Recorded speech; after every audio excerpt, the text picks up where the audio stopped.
throughout my career here.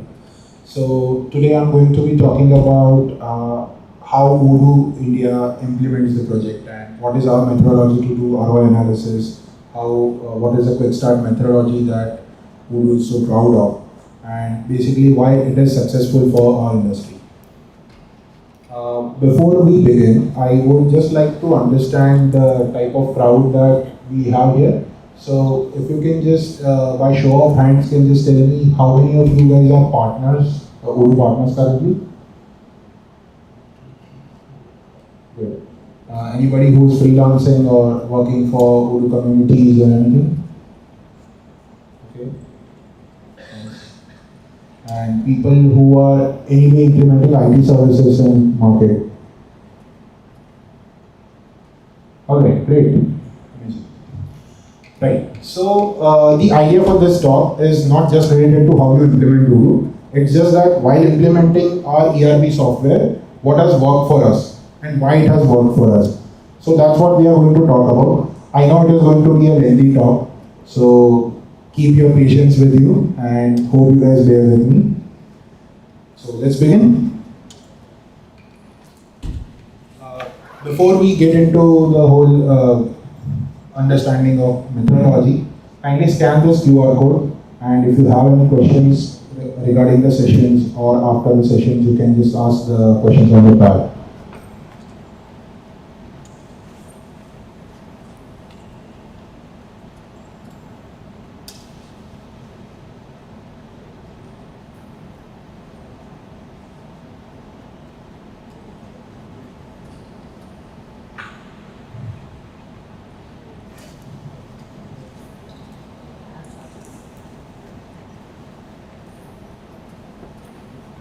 I hope it's done.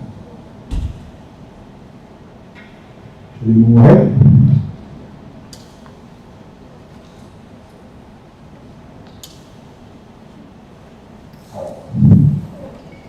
So, where we are getting into is, since you guys are, most of you are already managing projects for different ERPs or for different IT services, I would just like to understand what is your go-to process or what is your implementation cycle from end to end.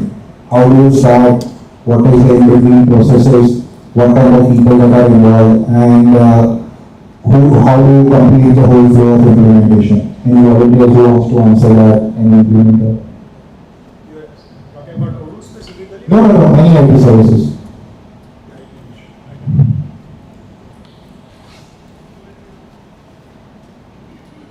Hello. Okay, I am a retired man now. Okay. But I have been working with Secure Meters Limited, Udaipur, Rajasthan for 35 years. Okay. We had implemented Oracle Agile in Release in 2008. Oh, long back. 2008. So that time there were certain Guru Mantra were given by either the Oracle or our CEO. So one was no customization. Yes. That was one requirement. Second was so no customization was one of the lead down, and then another was garbage in, garbage out. So if you give the right data, then only you will get the right answer. And then third is use the same language across the organization. So we have been using different languages. Our company was a multi-locational, multi-country based company, so it was more important that same user interfaces as well. Okay, so when we started in 2008, as advised by Oracle and all, we had removed 60 people from the business, and these 60 people were all good in their respective area. So not that somebody is not required, you take them out and put them into ERP implementation. So 60 people were there for 15 months. 15 months it took for the implementation. And ours is a R&D come manufacturing company, and we are electronics and manufacturing company having about 24 basic products. Each have about 200 parts, and the varieties, variants you see, there were about 500 products. So 500 products and then total 10,000 components that we were using across organization. Out of that 6,000 were the active components. So putting the story short, many things went well, but one or two things which did not went well was for an example, if you want to make product X and it needs 200 components, so traditionally we used to say, okay, you have to make the products in 6 months later. So 200 components multiplied by 10,000 products, you order it. But this article was saying the lead time. So you implement the lead time. So out of 200 products, few will come immediately, maybe 10 days. So you order only 10 days before. And few will take 4 months, so you order them 4 months before. So that way you can reduce the inventory. But somehow the details were not right. And so many orders used to every day go to supplier. Every day used to get cancelled. So such problem continued for about 6 months. And supplier used to say, what to do? You sent an email and next day morning itself you said the order is cancelled. So that was the database related issues. Procurement is a big headache. Procurement is a big headache for manufacturing. Many things I can talk about, but then I will not take away from him. Yeah. Thank you so much, sir, for your insights. What sir has just described, that the idea of implementation is supposed to be that we automate processes as much as we can. We reduce the burden on manual processes, and overall how we increase the efficiency of overall working for each and every department, right? So now to achieve this end goal, what we keep is a shorter story. So to implement, we use something called as Odoo implementation methodology. This is what has worked for us, and I believe it could work for any implementation team. So mind you, for next hour and a half, what I'm going to talk about is something that you need to understand from a perspective that you are supposed to implement any ERP to any client anywhere. Okay. This is not about a product knowledge. This is not about knowing Odoo. This is not about knowing any ERP. It's about how you should work. What kind of common sense that has worked for us, and how you can utilize those approaches for your better implementation process. So at Odoo, our implementation goal is very simple. That you're supposed to onboard all the clients, or all the users, and it should be within the budget, right? Which should be a goal for any ERP implementation, I believe. When a customer comes to you with X requirement, what they have in mind is that I have $1,000, $5,000, $10,000, $1 million budget, and I have 100 employees, 500 employees that needs to onboard with the system, right? So there are two critical aspects: the management and the actual user. The management is more worried about their reporting, their constraints, and their budget.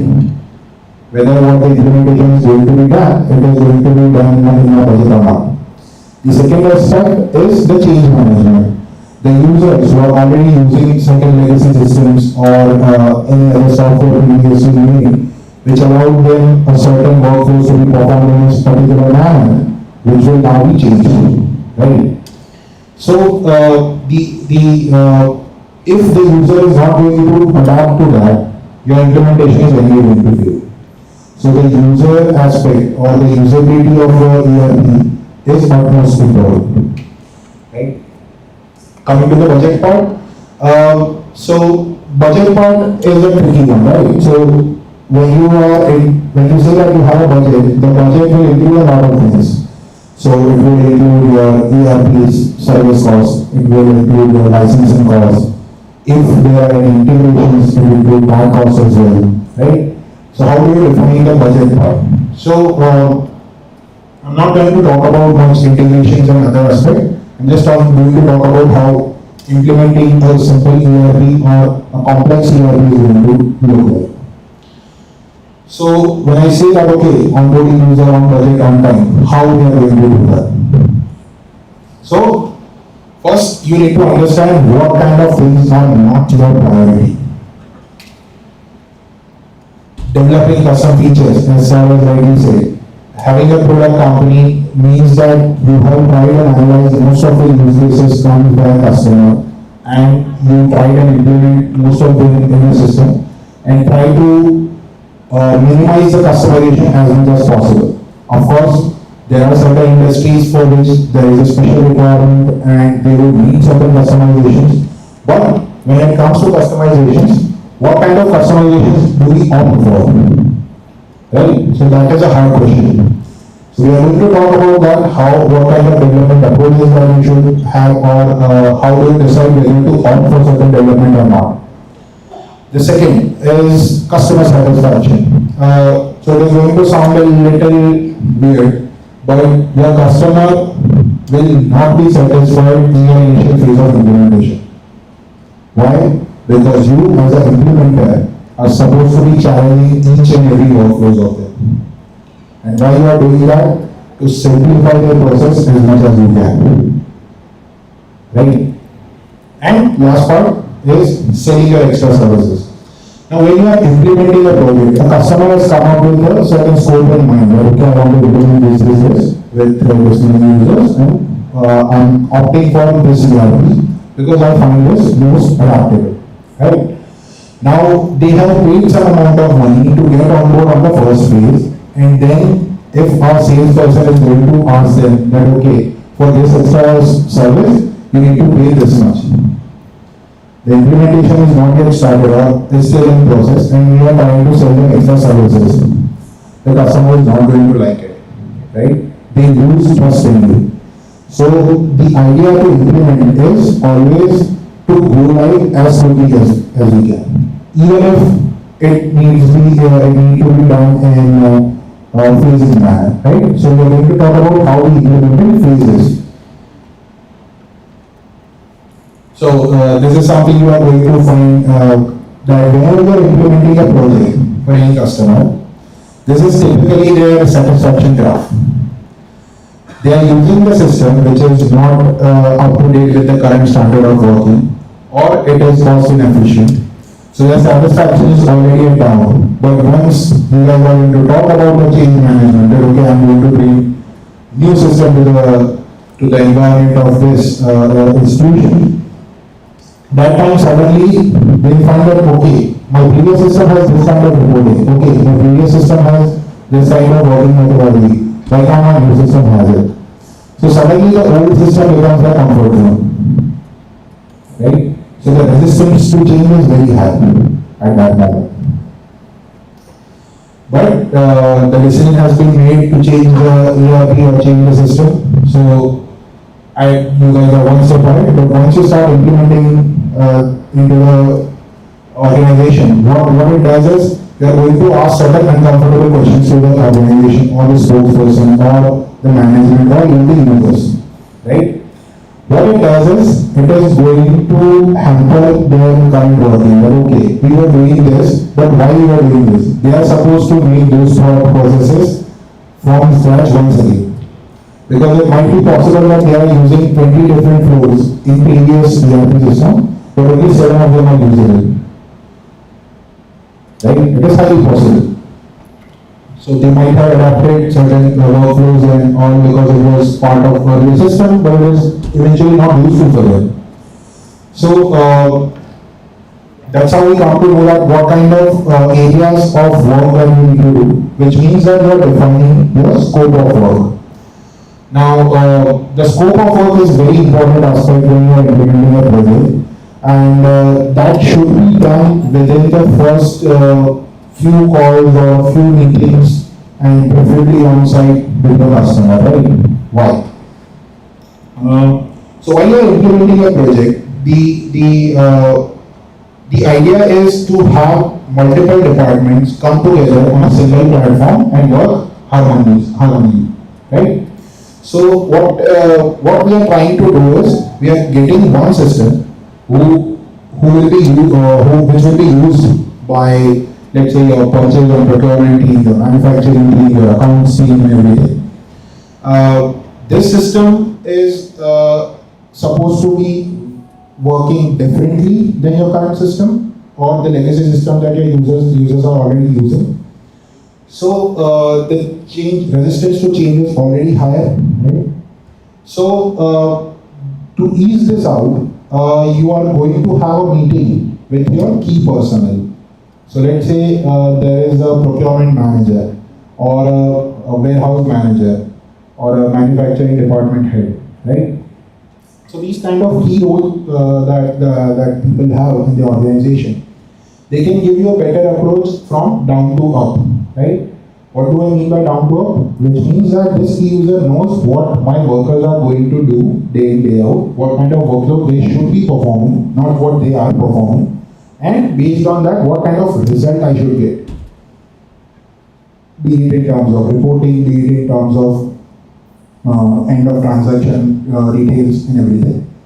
Also, they can guide you better in terms of what kind of KPIs that needs to be fulfilled to get certain ratings out of each and every employees or each and every processes. So we will be introducing this concepts. So these are some of the important concepts of Odoo implementation methodology. The first concept is MVP and phases. So, when you are entering into the project life cycle, usually the first few calls, as I explained, that you are going to have meetings with your customers, you are going to talk with the key personnel, ideally interview basis, right? So, at this point, you are going to have idea about every department, every workflows, every detail that everyone is working for, and what kind of results to expect out of it. Based on that, you are supposed to identify MVP. What do I mean by MVP? Minimum viable product. Minimum viable product is what? This is basically the workflow without which your system can't start. So, for example, if I am into the business of manufacturing, a trading business, right? A trading business of plastic toys, for example. So, for me, the overall workflow would look like I want to automate my procurements, my inventory management, my sales orders, also I have employees who HR management, accounting, payroll, their attendance and everything. So this is the whole scope of work that I need to implement in ERP. But out of this, how much is something that is must have just to start working onto the system? So it could be just purchase, inventory and sales. If you have that in place and you are invoicing. So if you start off with that, so you start doing purchase orders, you start doing inventory transaction, internal transfers, delivering to the customers, GRMs, and billing your vendors and invoicing your customers. If you have that flow, that is enough to run an ERP or to start an ERP. You can postpone your HRs, your attendances, your accounts, right, on a second phase. So basically we are identifying the minimum viable product without which we are not going to go live. So the focus of first implementation cycle is supposed to be your procurement department, your warehouse department, and your sales department. Once you have that in place, you can define the scope of work within this three department, and even within this three department, they might be performing 100 different flows, but there are certain flows that comes in, say, once in a year or 5 to 5. Let's say I have like certain custom kind of delivery that are supposed to be done, but those order comes in only 2 or 3 times a year. So I'm not going to do any customizations or I'm not going to put much thoughts into implementing those processes, because the effort that are going to be done for putting in that will delay my overall implementation time. And that is a cost we at Odoo don't want to bear. If we go live with the system, you might realize that okay, even if we do this after 3 months, that is okay, right? So the first goal is to go live as soon as possible with the minimum viable product. Now, I'm going to explain what we are doing for the MVPs and how we are implementing that. So once the requirement gathering is done, we have defined the MVP. Also, MVP is supposed to be defined by the project implementer himself and not the customer. Right? Customer can challenge you that okay, this is my MVP, but it should be you as an implementer, and it is your decision that whether it is MVP or not. They can challenge you upon it, but it should be your decision that okay, this is MVP. Right? Once the MVP is done, for that particular MVP, you are supposed to put a POC out for the customer and the key users. Right? What this POC does is, this basically gets you an approval of the key user that okay, this is fit to use for my department, or this is fit to use for my organization overall. Right? Once you get that approval, it is easy for now the only point remaining is going to be training. Right? Trainings and configuration, of course. So that can go hand in hand, of course. So once the POC is approved, there are two types of duties that you as the implementer are going to perform. So one is going to be, of course, configuring the database. At the same time, the customer who is learning the project management or the product itself, they are going to prepare a data for you. What data? Ideally, we avoid transactional data as much as possible. What do I mean by transactional data? So, at Odoo, whenever the customer asks that, okay, I want to move to Odoo, let's say 17, 18, and I want to start implementing project and now I want to start working with Odoo, they might have been using previous legacy systems and they want to import that data into Odoo. The data migration for a transaction data has a hard-coded cost. What do I mean by that? Since Odoo is an integrated platform, every transaction impacts everywhere. So when I create a sales order, it impacts my inventory, at the same time it impacts my invoicing, right? And if the product type is my servicing or support type, so it could impact my project module as well. So this integrated part is a complex thing. So to get into the transactional data in the system is a big nightmare. It does not mean that it can't be done, it's just that the cost you need to pay just to do this will be much higher. And rather than just keeping that data into the old system and start with the new system as a fresh one, right? And this will be, this reduces your implementation timeline by quite a lot, right? So that's why we prefer that. The second part is supposed to be training, where you are supposed to have a meeting with key users, with the management, where you discuss the workflows for each and every department individually in depth. What are it, day in, day out looks like, what kind of flows they are going to perform, right? And if they counter you, that is a good thing. Once you are showing them through a deep way, and they counter you, that is a good thing, which means that they are seriously thinking of implementing the project, right? So that is a good thing to have people who counter your workflows, right? It doesn't mean that they deny the workflow, they counter it that okay, but what if this happens? What if this happens? Right? So those kind of questions are good because it makes your implementation overall robust.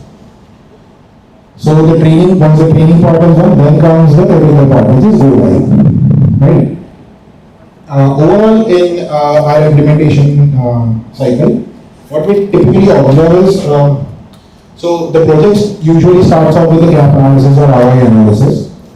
The ROI analysis would typically take up 10% of your project time, which means that okay, if your overall timeline of project implementation is let's say 10 months, so typically 20 days you can count, 20 to 30 days for your ROI and gap analysis, where you get the requirement, define the MVP, check all the efficiencies and give them the idea about their return on investments. Apart from that, while you are doing the POC and implementation, that will typically take up approximately 80% of your time, which means the database configuration, any customizations that is needed, and any integration that might be in place. Also, this will include your training part. The next important part is going to be your go live. Go live usually we keep a timeline of 5 to 10% depending upon how complex the project is. Considering that it's a 2 month or 3 month long implementation project, we usually keep buffer of 2 to 3 weeks. Considering that, okay, after go live, they might run into a certain system where they require a high level of assistance for the first 2 to 3 weeks of implementation. Once your go live is done, then it's time for post migration, which means that the project is handled by the support staff or somebody who knows the system, and at the same time you're working with your MVP tool, which is your next viable product. So you already got to have like all of your need to have like must-have part of your workflows. Now you're jumping to the good-to-have parts.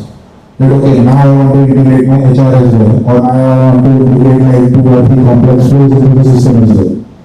Right? So that's where you begin your implementation of second deployment. And the second deployment will go similarly.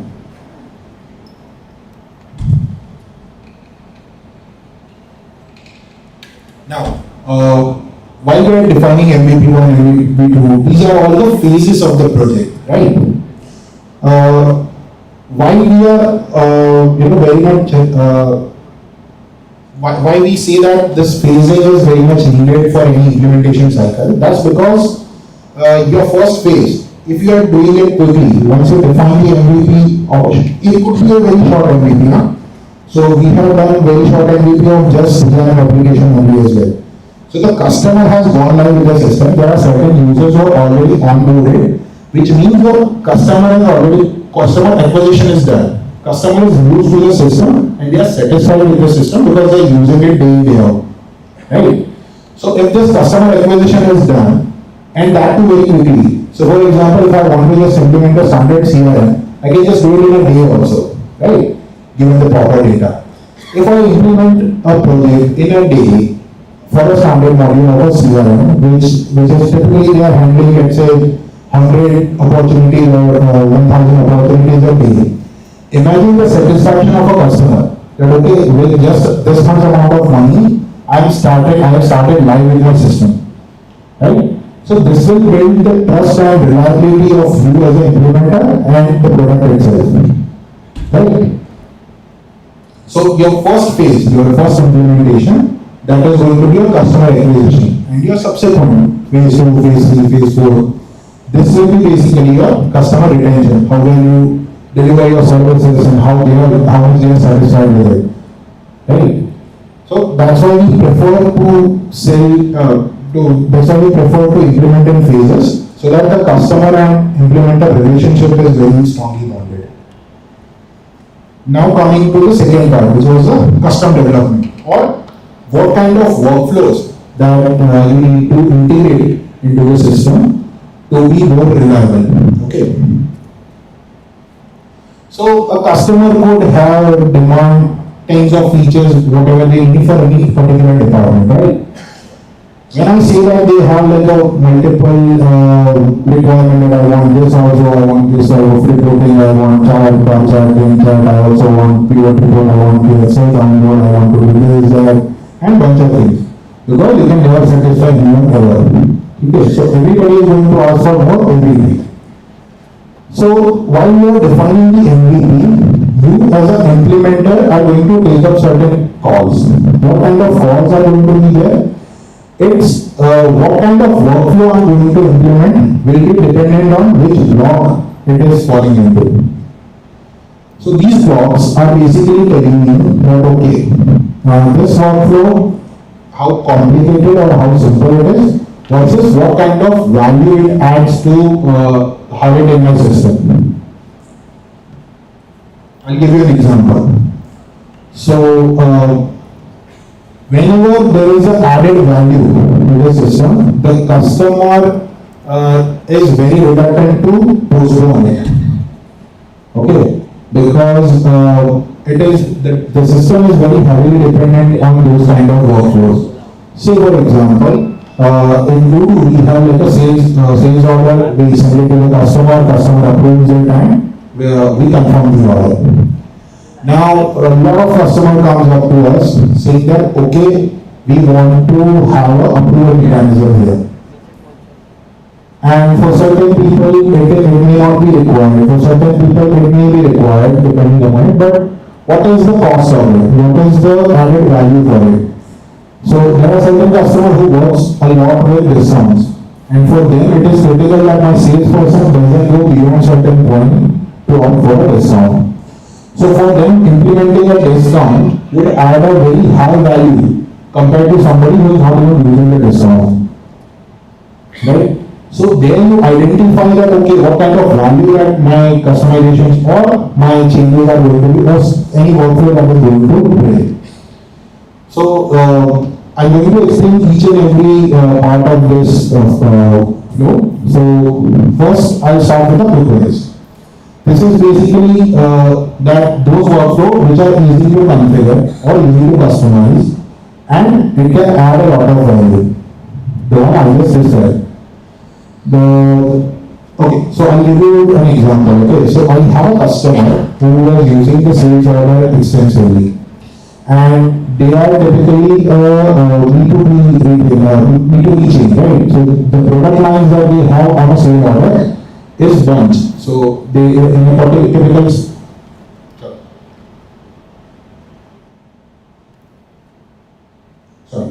So in a typical sales order, they would have like 100 items or 500 items in a one sale order itself. And they wanted me to implement that, okay, I want each and every line on the sale order will have a sequence number before it. 1, 2, 3, 4, 5, 6, 7. Now this sequence number is easy customization for me to implement. But imagine the level of headache that it will remove from my customer. So the customer was facing challenge before this customization was done.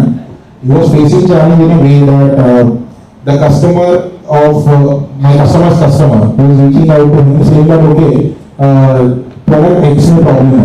Product X was there in the sale order line 7 times, that on different pages. Right? So it could become a nightmare for them just to find out, okay, which one is the problem out there. Right?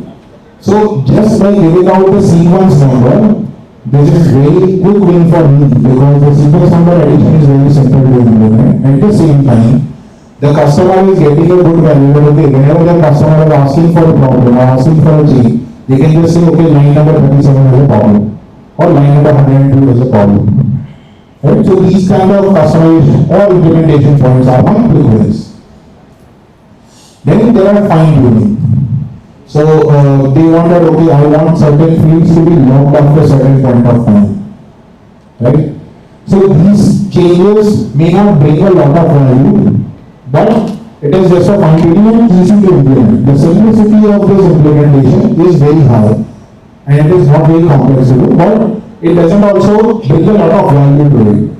So this you can push it for phase 1 if maybe, but it is going to be your call how much these simple changes or these fine tuning changes you want to be.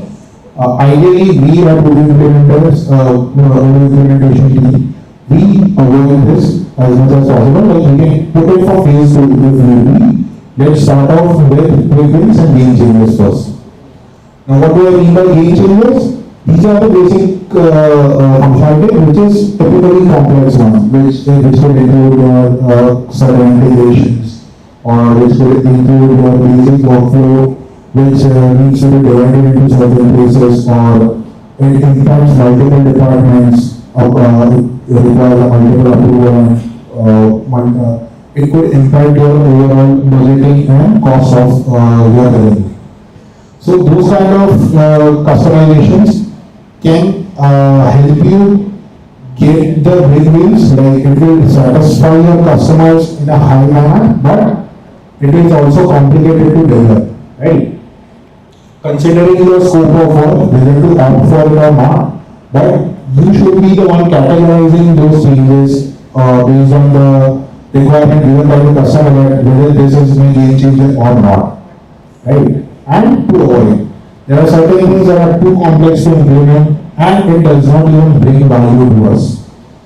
So these kind of changes are something we usually try and avoid. As we go on, I'm going to give you some examples and certain teams, how we form those teams and how they work with individually. So our project success usually depends on added value and keeping it simple. Anybody of you who has worked on an Odoo database, Odoo standard database, will know that Odoo's database is basically very flexible in terms of how it is being used. And we try to keep it simple because we don't keep control mechanism as much as possible to keep it simple. We don't want users, whenever they are trying to get a lot of errors when they are clicking on confirmation or when they are clicking on validation. So we try to keep validations as much as less as possible. And this keeping the simple things helps us go live quickly. The second topic that I wanted to cover was standard and quick. So the speed of implementation, we just discussed that while defining MVP, you define the phase one, and that we try to implement as quickly as possible. But what about standard? So why we approach that standard? So whenever you are implementing an ERP, it's always best to opt for standard because the implementation time is very high for a standard process because you already know the product, there is already a user manual and certain practices that are already being followed that is available. Your implementation time has been reduced drastically. Your cost of upgrade, so as you already know, we are launching new versions every year, and currently we are around 17, we will be launching in October. Every year we are going to get a new version. This upgrade is going to be like it is not going to be a headache at all if we have opted for a standard implementation. Also, the database is very stable when we are in this version 16, 17, 18, which means that there is a very high chances that it is going to be dog-free because we have not introduced other complexities of code into it. And the cost of implementation is also lower because now you are just going to identify the workflow and implementing it. As I said earlier, one of my clients, we have implemented CRM this to be, so that is also possible, which eventually adds to the client satisfaction and overall revenue that you get. Correct? So, when you are implementing a project, there are going to be people who would want certain workflows to be inherently done into the system and for their satisfaction, which will not always be good for overall system. Right? So when a procurement user says that okay, I want to have a controlling mechanism even at inventory level, it might not be suitable for warehouse management team because warehouse management team is dependent on actual manufacturing that is being day in and day out. So the procurement team is passing the parcel to the warehouse management team that they should be controlling certain things and not our purchase team, which may be right for them, but for overall system it would look very complex and it wouldn't be easy to implement. So those kind of workflows we would try and avoid because it will not solve your overall implementation goals, which is reducing the complexity. Ambassadors and responsibilities. So at Odoo implementations, we usually divide certain responsibilities to certain people. Right? So how this is going to look like? So it starts off with the project leader. Project leader is basically someone. Project leader is going to be someone who will be directly involved with the customer, doing the activities day in day out, and actually person who is going to implement the project. Right? Now, what is their duty day in, day out. Their duty is going to be, first and foremost, is going to be unloading the spoke. What is a spoke? Spoke is how we keep. There is a one person in every organization who should be knowing, right, what kind of work that is going in, what is the result expected out of it, and what should my new system look like, what goal it should achieve, and what my workflow are going to be. We should be capable enough to take certain decisions, and he should be very agile in terms of their working methodology as well. The second point that project leaders, like what we think that project leaders should be doing, that is basically challenging the demands. So while we are doing the gap analysis or while we are doing the ROI analysis for the customer, they are going to shout with you with tons of features that they will need from the system. Now, for each and every workflow, your project leader should be smart enough to challenge them. That okay, if they need this feature, what is the use of this feature? Can't we do without this feature? What if this feature, this workflow can be attained in some other way, right? So, as much as you challenge your customer will also need to think that okay, they need to justify every workflow why they are supposed to be done like that, right? So, they can tell you that I want X, Y, and Z, but you as a project leader, it is your role to define how this should be done, right? At the same time, your role is going to be specification writing. Specification writing, that's basically whenever there is a custom requirement in software, you are the one writing the specification, how this needs to be done, where the button is going to be, what it is going to perform, how the overall workflow would look like, and what goals it should achieve. So the specification writing is also a project leader's job. At the same time, the vision for the project leader is going to be why. Whatever they are implementing, they should have all the reasons of why we are doing this, right? So whenever they are doing the gap analysis, they are going to fill in all the workflows and decided they are going to write the solution. Okay, for this workflow, I am defining this solution. So we can get a clear idea of all the whys.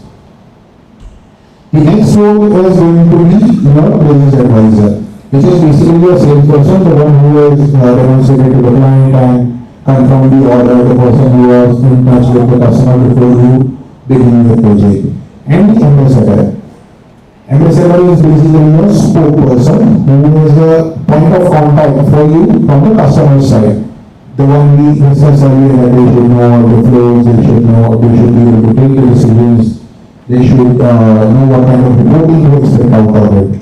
Right? So the ambassador is connected with project sponsors and the end users. Which means that ambassador is the one who is going to be a project manager from the customer side. The project manager's role for Odoo is about the implementation project, implementing the project. But ambassador or the spoke, their role is supposed to be for the change management, at the same time convincing the sponsor, which is like CEOs, CFOs, that okay, this implementation is going in the right direction and this is justifying my cost because I am attaining this much, right? So the ambassador or the spoke is the one who is communicating with the project sponsors and he is also responsible for change management at the end user level. And project leader, we also have other team members. So one we keep as an optional role, which is called project director. So whenever you are entering into the bigger project or a complex project, or we can say like a mid-market MNC project, at that time we usually keep a project director role. This project director role is nothing but somebody who is driving the project. They are not the one who are getting into the calls and getting into the meetings day in day out. They are part of a steering committee who will make sure that okay, the timeline of the projects are matched. All the stories are going on the right direction. Every tasks are getting completed within time. right? So their role is basically to make sure every aspect of the project implementation goes in timely manner, right? There is another role which is your team. So the team will have it could have an app expert. Now, this is something we carefully evaluated, that why would you need an app expert inside your implementation team? So this app expert's role is not going to be implementing for client. So they are never going to be the one who will be directly interacting with client. The role is simple because like it is for somebody who knows the product very well, and they are encountered with the workflows of different customers day in day out, right? But they are not even actually implementing. So when a project leader comes in from a client side, that okay, I have seen this work, and I think this should be the process of implementation. At that time, the expert is supposed to be challenging those requirements. How?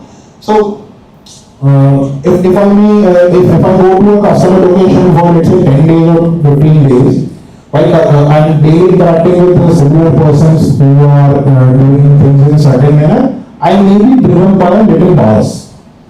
But okay, I might just need this to be done.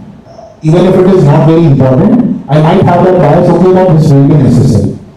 So the product expert is somebody who will be challenging all the solutions provided by the project leader. We chose this role because it sort of a double verify our your overall gap analysis. That okay, whatever you have done is particularly correct and is being verified by two people.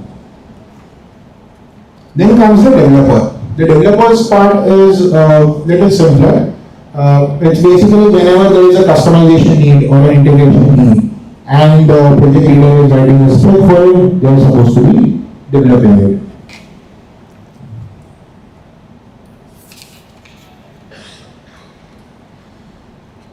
So ambassador of the project, which is your spoke, they have the responsibility of knowledge management, which means they are supposed to be the one who will be understanding the project, getting the training plans, making sure they are delivering their training to their end users, right?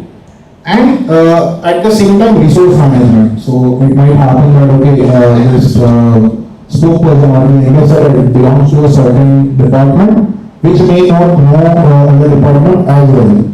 So they might they need to bring all the information for that particular department at your call. Like, okay, I need your accounts department to have what kind of reporting they need and why do they need it. So they are the one doing R&D inside their own organization, how my accounts department work, okay, why we are doing this, why we are doing that. So again, implementation cannot be a one-way transaction. It is as much as your as a project implementer duty, as much as theirs as an ambassador, that they get into the system and they will be whatever they are doing and why they are doing it. And the biggest headache of all is going to be a change management. This is basically every end user who are comfortable with the system, they will always be reluctant to switch to a new one.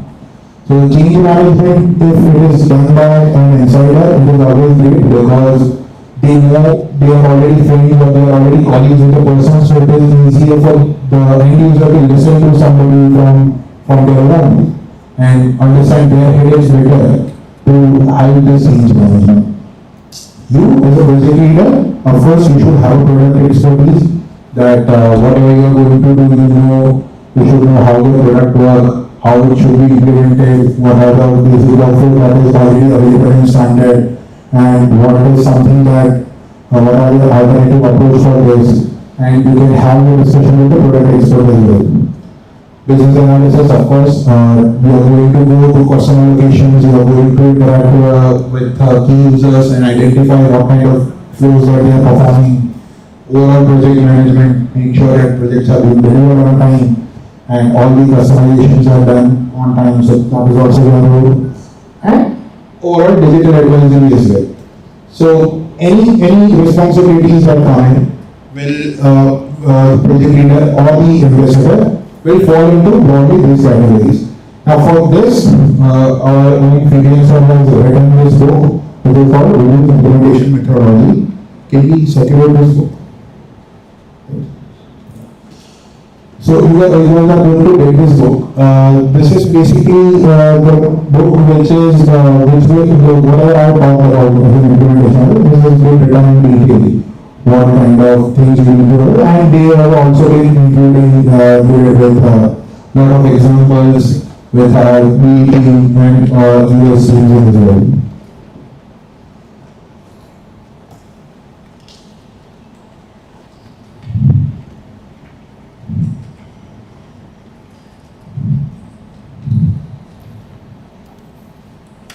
Now, so this we have talked about implementation methodology. Now I want to spend some time on our return on investment or ROI analysis.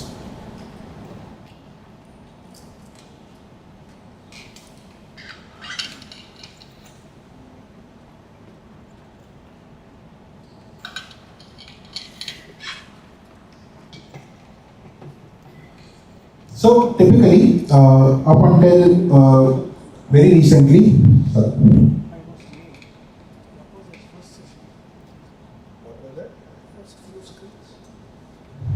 first few screens. This is basically implementation methodology, how we implement anything. So, how do we implement, what is Odoo implementation methodology? So, now I want to talk about return on investment. Okay. So, when we are implementing projects for big clients, okay, this means that just the gap analysis is never enough. The gap analysis is basically finding out the difference between currently the product has, or mainly mapping all the requirements of the customer to an ERP.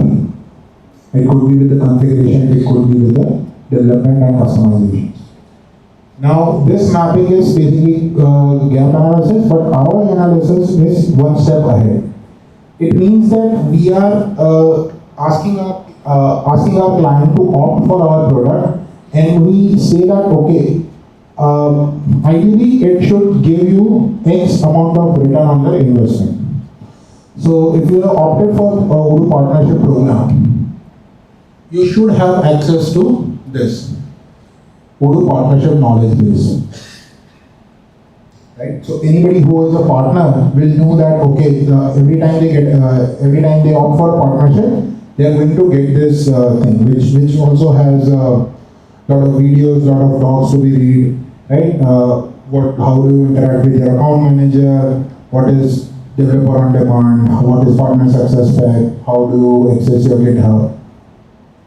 How do you qualify your customer? How do you implement and everything? Here, you are also going to find this Odoo implementation methodology video as well as this book. Now, here you will also be able to see this ROI analysis sheet.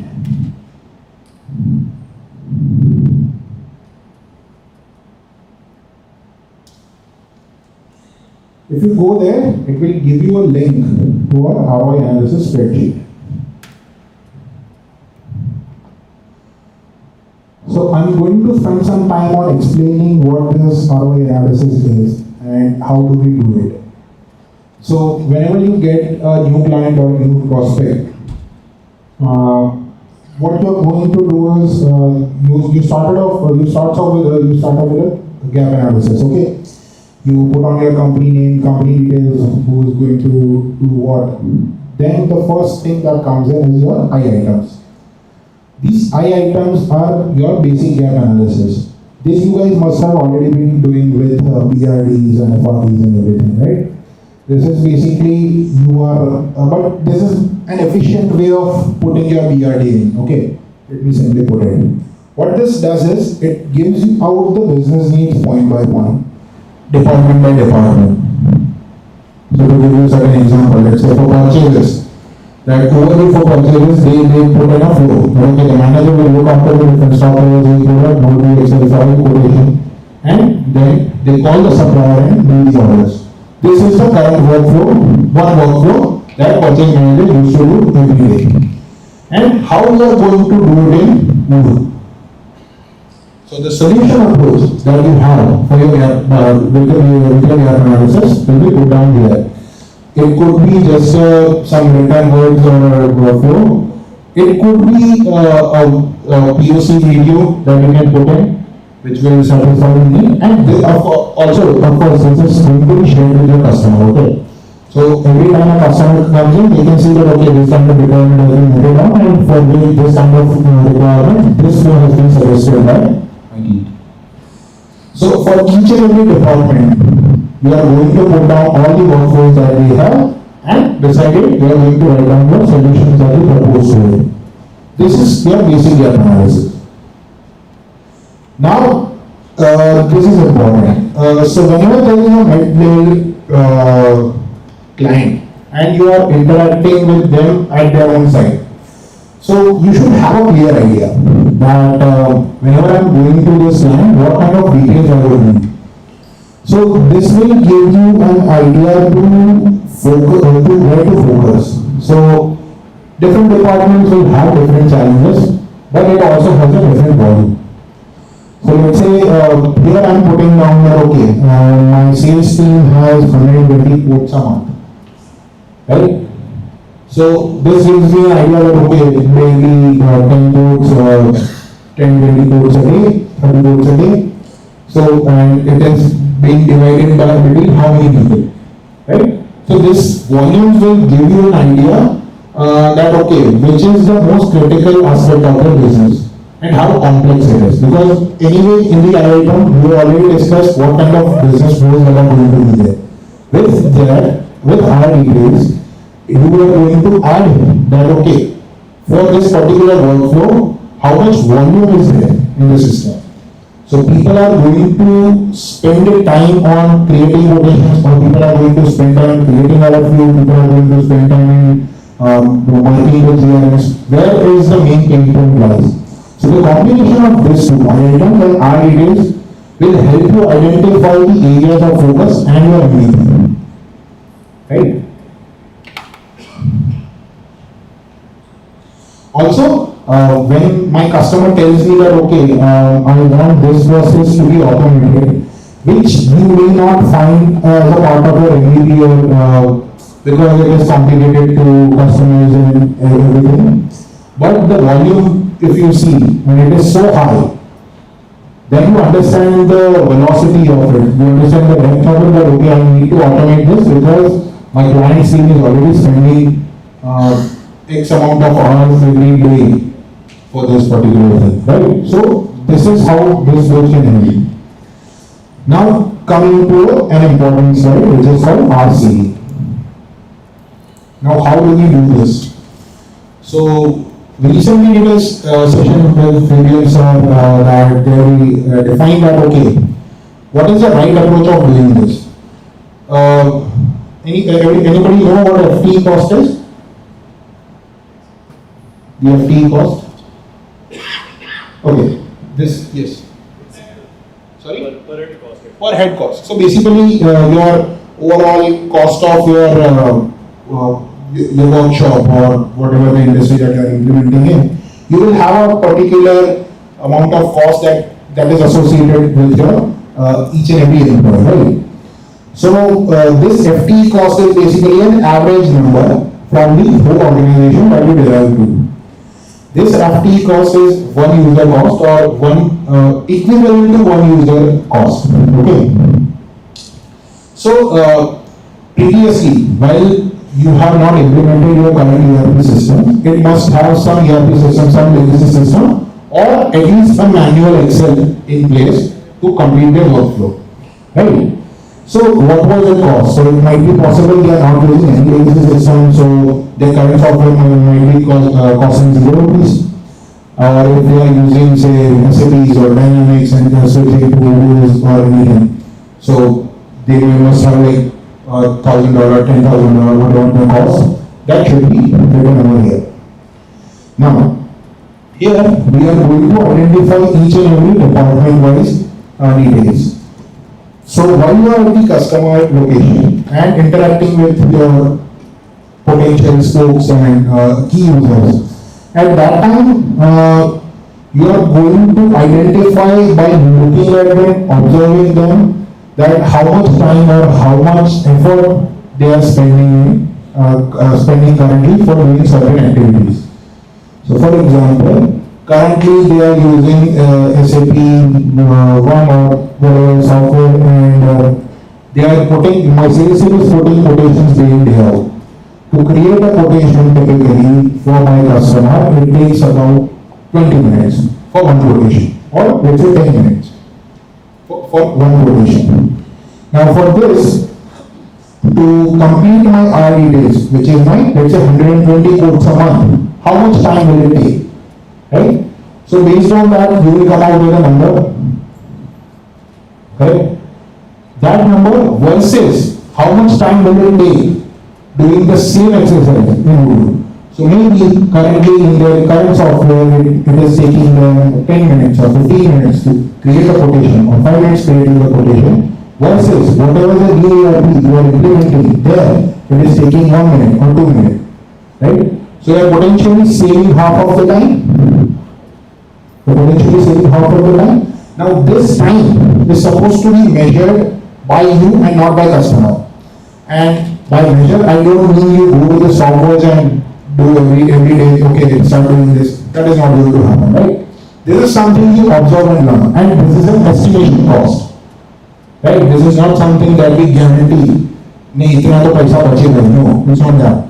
It's something that you observe and learn that, okay, this much cost can be potentially saved if your system is being utilized ideally. Right?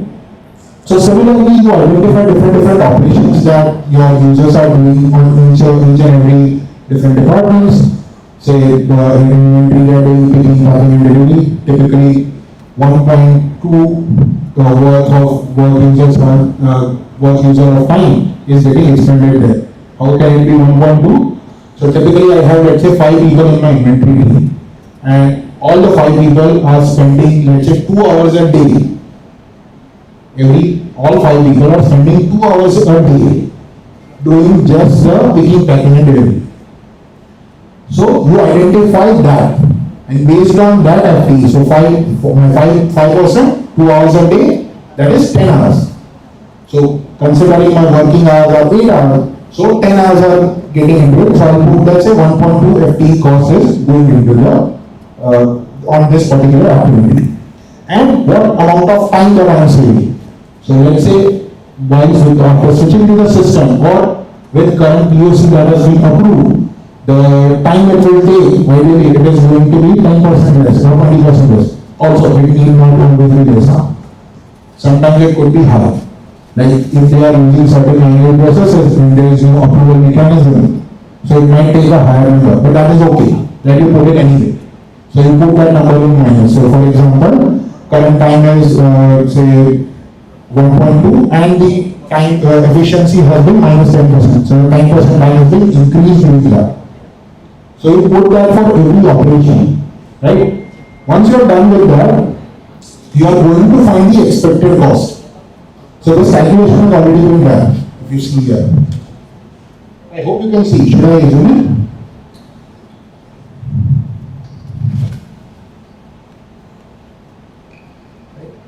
So you should be able to see this, okay, all the formulas are already written.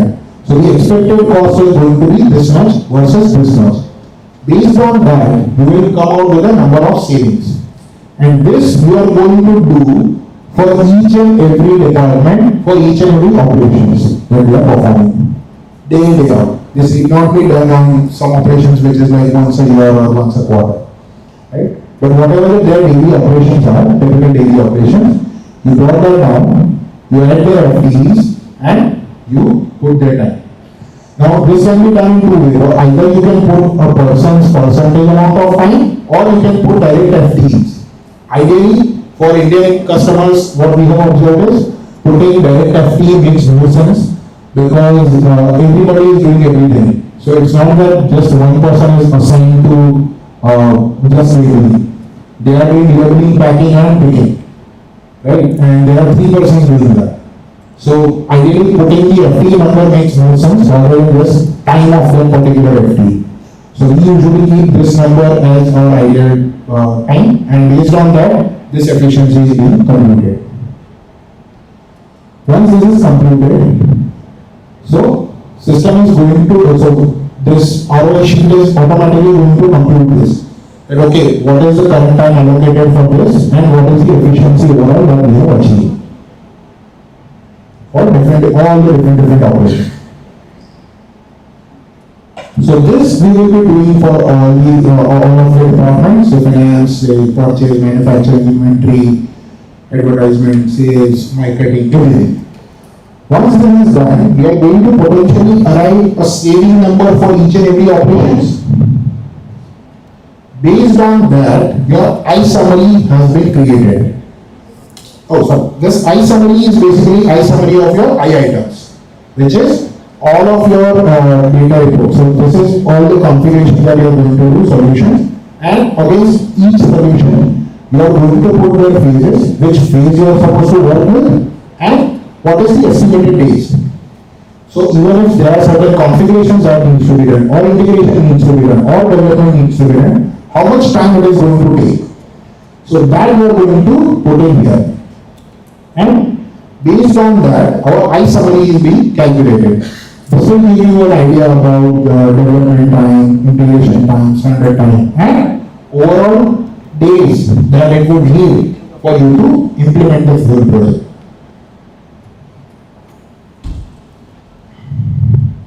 You can also write down all the specification of your development ideas here. So this will be visible to your customers. Now coming to the pricing. So this, of course, there will be two kind of costs that will be involved in this implementation. One is going to be license cost, the other one is going to be the implementation cost. So based on your standard configuration, so you can have like a different pricing setup for different people involved. Again, as I said, project director is an optional person you can have or not have based on depending on whatever your customer needs are or how complex the project is. Based on that, you are going to identify my phase 1. So phase 1, you identify for my item, that will be this many offers I am going to do in phase 1. In that you also identify this many developments I am going to do, and that your number will system automatically pay. Right? So you have 5 days of standard configuration, 18 days of development. So this is how we usually keep it 40, 40, 50, 10. This you can mix and match considering the complexity of the project, and you can change it. So usually how we keep it is 15% if the project is too complex, and if the project seems too simple, we remove the project director itself. Similarly, for meetings and all, if the project complexity is higher, we put a higher number, and if the project is simpler, we give a simpler number. So based on that, we arrive for different phases of pricing. And here, we are going to put two different segments, which will have a recurring cost and overall maintenance and hosting cost. So this is your implementation cost, which is basically your project manager, project leader, developer, and everything. So this is going to be your one-time cost, and this is going to be the recurring cost every year whatever plan they are choosing. We always incentivize to opt for maintenance to our customer because we provide them the facility of free upgrades. So whenever there is a new version of Odoo launch, we provide them free upgrade, considering that for a custom code, we always do the maintenance. Right? Again, if you are familiar with Odoo website, you can have message workers, storage and servers, detail and pricing as well. Right? So based on this, you are aligned with the home screen, which is your ROI. So this basically gives you an idea of the returns. So your license cost. So you already put in our savings that what was your current license costing you, right?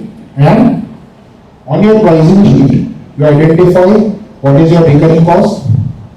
Based on that, on your ROI sheet, you are going to identify what is your license cost going to be and how much efficiency that you have achieved.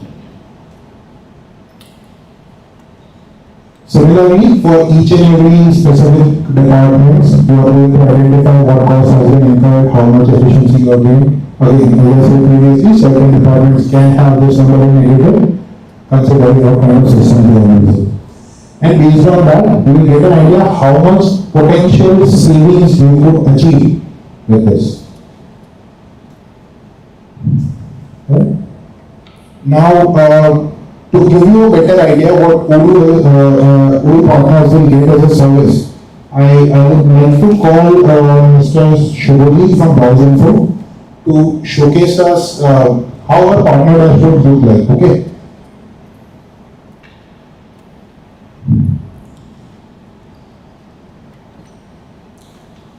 Show it on this.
Okay, so I think previous talk who have attended, they know that how this partnership program is and how you can become a partner. Now, based on your partnership program, what kind of projects that you have implemented and what kind of work you have done, that will be visible in your partner's dashboard to every partner, right?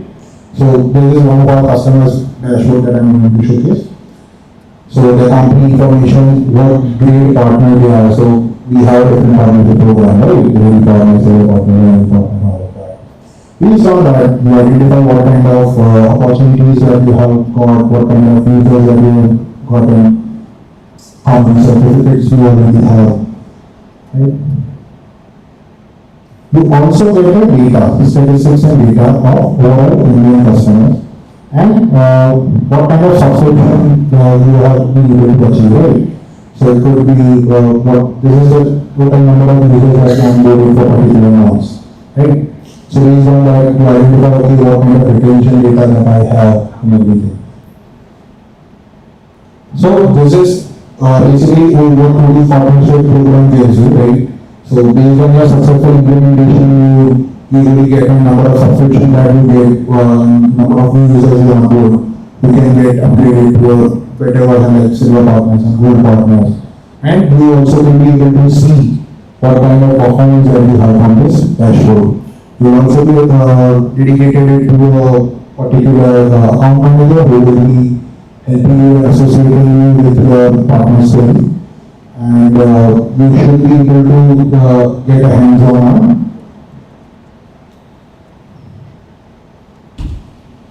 this partnership model-based program, which will have all the details of how we really implement the project and what it takes to be a good implementer for Odoo.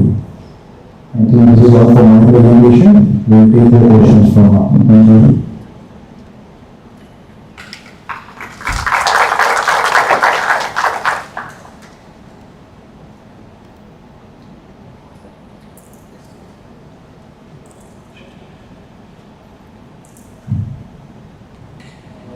Yes.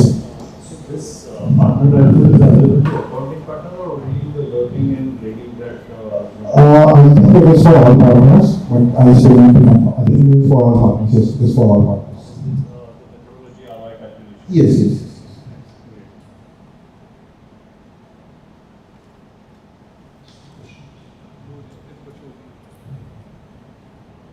I have two questions. Yes. The first one is sometimes a customer might ask for a lot of small changes. So they are easy to do, but there are a lot of them. So over time, maintenance costs would become high if you have to migrate so many changes. So would you recommend, like, how do you think about such changes? And the second question I had, you can answer both of them together. Is there any point in time where you feel that a customer has such a complex or such a different set of workflows which can't be easily mapped to Odoo, or you would be doing too much of a force fit? So it might be better not to implement it in Odoo because you would have to custom develop everything. So any thoughts you have or any experience you've had similar to that? Sure.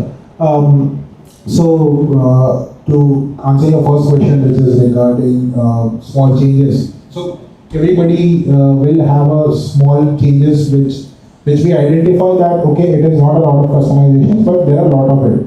So your basic funda or the basic methodology that we discussed remains the same, which is always asking why and always getting things done where you evaluate the cost that is involved versus what you are getting out of it. Okay. So even if it is a small change, and even if it is just a let's say 2 hour or 3 hour of work, does it save cost on? Does it significantly save your cost if you check out the yearly plan?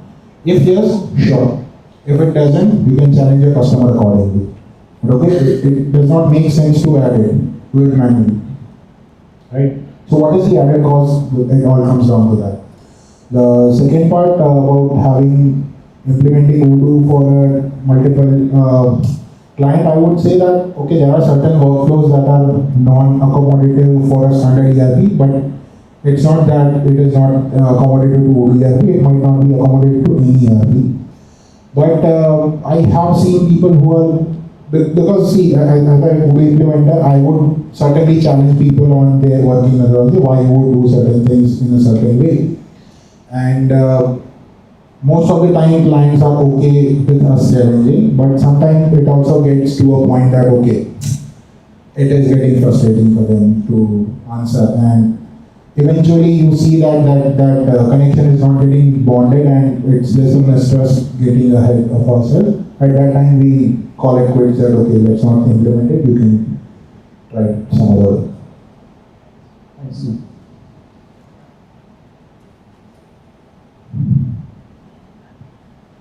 Hi, my name is Anand, and my question is related to data integration. So, whenever we go for an existing enterprise, what kind of issue do you face, especially when with respect to integrating the existing data?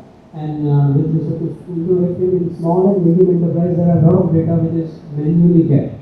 So, who does that entry job, and typically how much time does it take? Because historical data has a significance, right? So, how do you take a call that how much older data will be entered versus is there I think I answered that at the beginning of the session that we usually say no to the historical transactional data, particularly because transactional data does not add value to your existing workflows or to the workflows. Yes, keeping that data is essential, I understand. So if you have a legacy system, you can keep like one license registered and keep it as is and have that data for your auditory purpose or your record keeping purpose, but it does not make sense always to keep the data in your system. So, like 99% of the time we avoid that.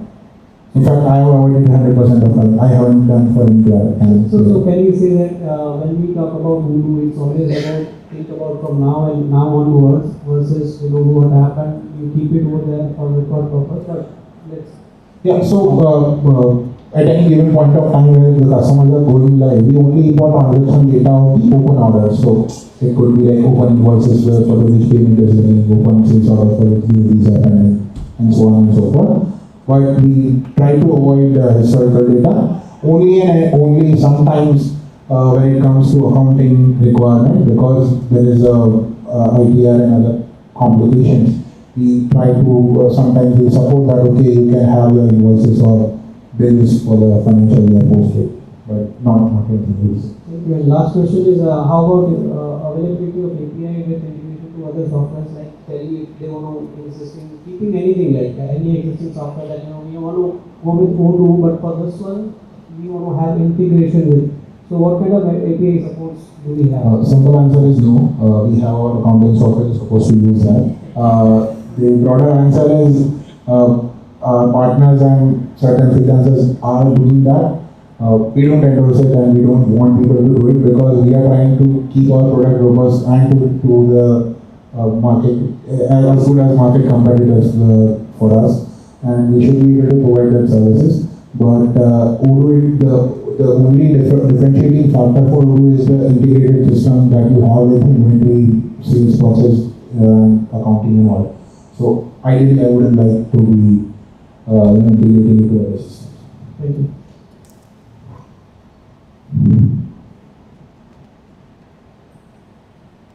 Is it possible to implement Odoo using multi-tenant architecture, and what are the complications and is it advisable? Sorry, Multi-tenant architecture. I'm sorry, that is very technical for me. I wouldn't know. But you can connect to our developer booth and they should be able to answer that. Sorry.